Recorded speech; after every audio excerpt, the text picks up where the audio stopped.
Hello, my name's Louise Dutfield and I run a business called Flowers by Louise.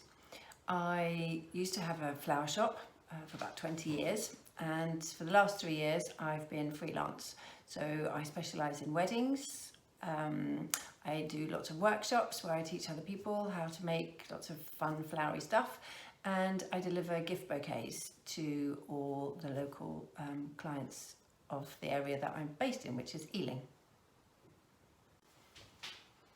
So a little bit about my background. Well, I wasn't the best student at school, so I did leave school quite early, and then I kind of drifted through life, really, doing various jobs. I liked travelling a lot, so I used to tend to get a job, get some money, go travelling. And then I ended up being a receptionist for a sports company. I've done travel agency work. I did go out to Dubai for a few years and I worked in a hotel, so I got some experience dealing with a lot of my jobs dealt with people, being in sort of PR, public relations, dealing with customer service. So yeah, that's kind of my background. And then when I came back to the UK, I discovered that a shop local to me, which I really liked, was coming up for sale. And I thought, ooh, never been a florist before, that sounds fun. And so I just started working for them on a Saturday, just to see if I could do it and if I liked it. And turns out I was quite good. And eventually I just kind of worked for them for a bit longer. She introduced me to everything I need to know. So kind of did hands-on working for someone else for a bit in a flower shop, and discovered that I was quite good at it. And so decided that I'd make a career out of it. So borrowed some money. She left the shop to me, and there I was, a flower shop owner. Which was quite daunting, but you know, I think if you've got enough passion and you're good at what you do, you can kind of achieve anything. So what does a typical day look like for me? Well, I think the thing that I love most about my job is that there's no typical day. It really depends whether that day I'm all prepping for a wedding, or I'm doing a wedding, I'm delivering a wedding, or I'm running a workshop, or I've got some bouquets or hat box arrangements or vase arrangements to send out to clients. So it really does depend. And if I have none of those on, then I will do the boring stuff like the paperwork and get my accounts up to date.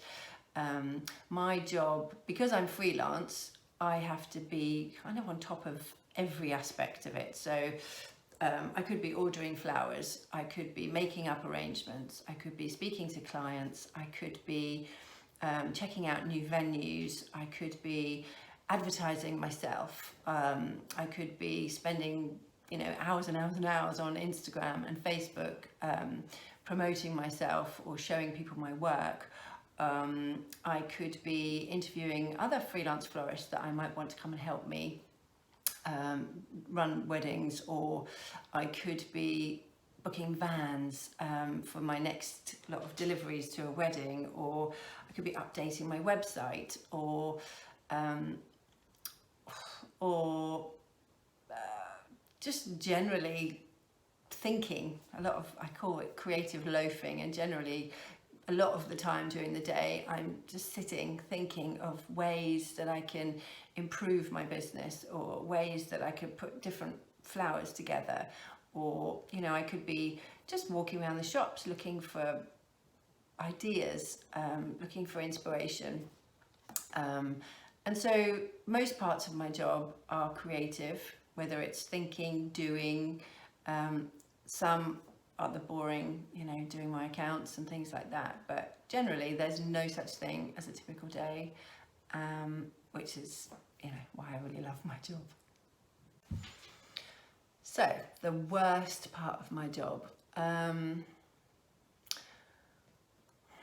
I think when I first started out, I think the worst part of my job was getting up at 4:30 in the morning to go to market. But as I get older and as I get more inspiration from doing that, I actually find that getting up early in the morning, leaving the house with my flask of coffee and wandering around the markets really early in the morning and seeing the streets really quiet in London, I actually really value that time now. So I don't really think there's a worst part of my job. I like all of it. And the bits that I don't like, I just ask someone else to do.